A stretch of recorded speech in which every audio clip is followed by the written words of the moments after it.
Hi, this is Jenny Bair of Living Well Dallas, and we are back with Mom of the Day, Sarah Ferguson, creative type, musician, songwriter, and counselor. Today we're going to talk about holiday stress. So let's just talk the basics, Sarah. So how do you know when your stress level has hit a high level and then it moves into anxiety? Or how do you know when your stress has moved into depression? How do we know? Well, I think, for me personally, I think it moves, I think there's anxiety and then depression. And that could be a different, that could be a different cycle. I think it also depends on how the person's built. Right. Like your motive operandus might be anxiety, it might be depression, it might just be withdrawal. And so, I think the number one thing, to know is to know yourself. And to know what situation you're going into. Like, what do we know to be true? Okay? We know that we're going to be in the holidays. We know that we are going to see Uncle Ted. We know we're going to see Aunt Jill. Right. Like, we know these things are going to happen. We know that when Uncle Ted drinks too much, he acts like this and it drives me crazy or whatever. So I think a good place to start is to know how the situation and the people you're going to be with is going to affect you, or how it normally affects you. Right. And then have that conversation with your family, or more importantly, your spouse. I guess would be the thing, because you're supposed to protect your children. But and just have a dialogue about how when I'm around my mom, I revert to. I'm just using this as an example. When I'm around my mom, I might revert to how I used to act when I was 16.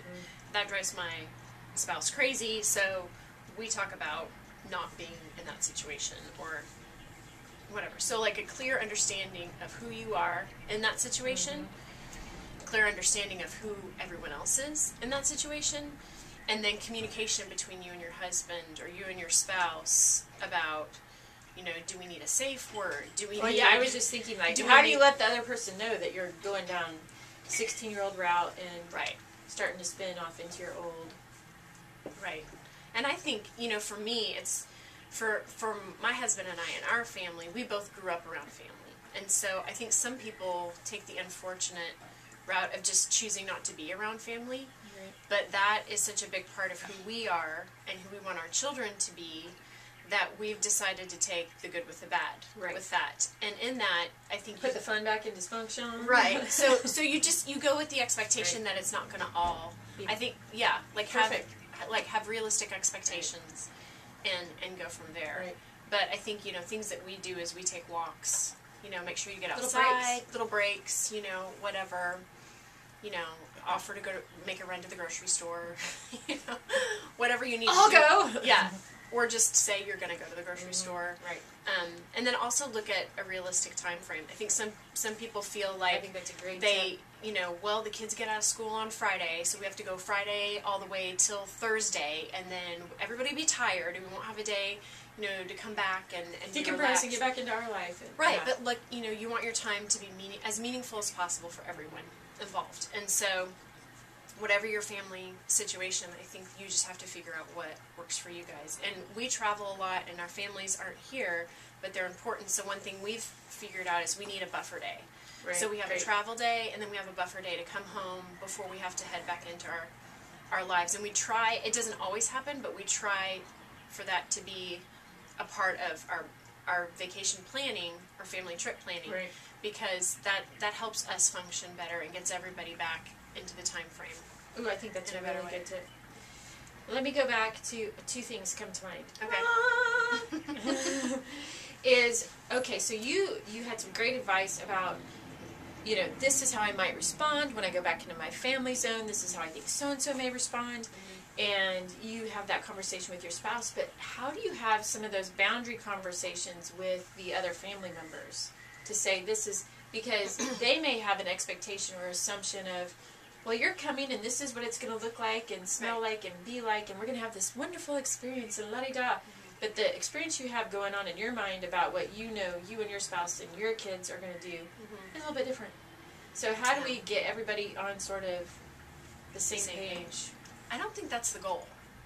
All right. I don't think I need to be responsible for anybody else's reactions except for mine and my family's. So how do you have that conversation when it does come up that it is clear that what you want for your people and what they want for your people are not the same thing?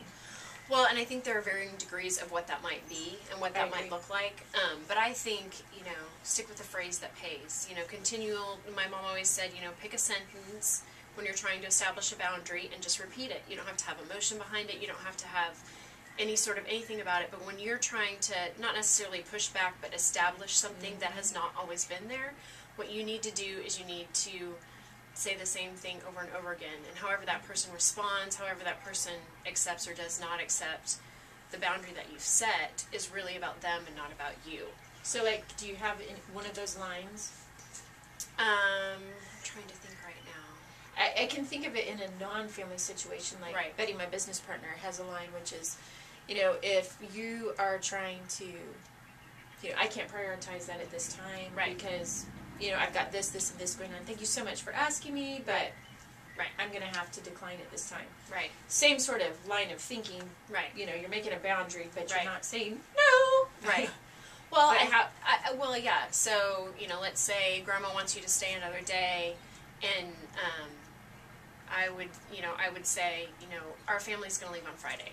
Oh, but we really want you to stay on Saturday. Da, da, da. I know, but we're going to leave on Friday, and just stick with it, and don't feel like you have to be, if it's manipulation, if it's anger, whatever is happening on the other person's part, just, think about the end result too. Like, your family might not be fun or happy or whatever for you to be around, or they might be, or you might be doing it, for your husband or your wife or for your kids. Obligation. The obligation or something like that. But think about the end goal. The end goal is for the family to spend time together, because the kids will remember this time, and whether they ever find out that, Uncle Ted is an alcoholic or not, that, that they need to know, their Uncle Ted or whatever. And so, I think the end result is for everyone to have spent time together. Right. And whatever that is for you. I mean, and that you just have to be, okay with that. I mean, it's better that you go and you see Grandma, and you leave on Friday than you not go at all because you don't want to have that conversation with Grandma. Right. And so, that's the way I see it, is that it's more beneficial to actually go and spend time with them and realize that, it's better if we stay 2 days than 4 days. It's better for us. And it's good to know that. It's just good to know that your own personal limits of what you can do and what you can take. And yeah, I think that's really important. You bring up a great point. And I love the whole travel and buffer day.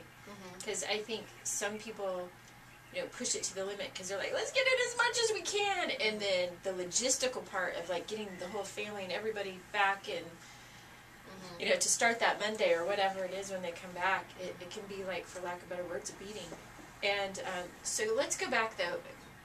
So if you are doing a lot of traveling to go see your family, how can you create meaning of what that particular holiday is about or whatever? How do you make meaning in your family when you're spending a lot of time on the road? And maybe your other family members don't share the same sort of traditions or little rituals that you do. So how do you honor that in your family of four? Well, we're almost always gone on Christmas, but starting from when I was growing up, from my childhood, we always got our Christmas tree the day after Thanksgiving. So we always get a Christmas tree. And I know that some people who don't end up spending the holidays at home, they're like, why mess with it, yada yada. But that's just a big deal to me. I have ornaments, and every time we take the ornaments out, there's meaning behind it. There's something, and the kids get to hang, remember when you made this, and look at how cute you look in this one, and all that kind of stuff. And there's stuff from my childhood and my husband's childhood. And so we established that tradition, and we'll always do that regardless of where we spend Christmas. And so that's one thing, that we do. And I'm trying to think of other ways, because it does change every year, from year to year for us. But I would say that's one thing. No, that's a good one. So thank you, Sarah. You're welcome. And in the next one, we'll go a little bit deeper into anxiety and depression and how to make sure that you take care of yourself during the holiday season and really any season. Thank you.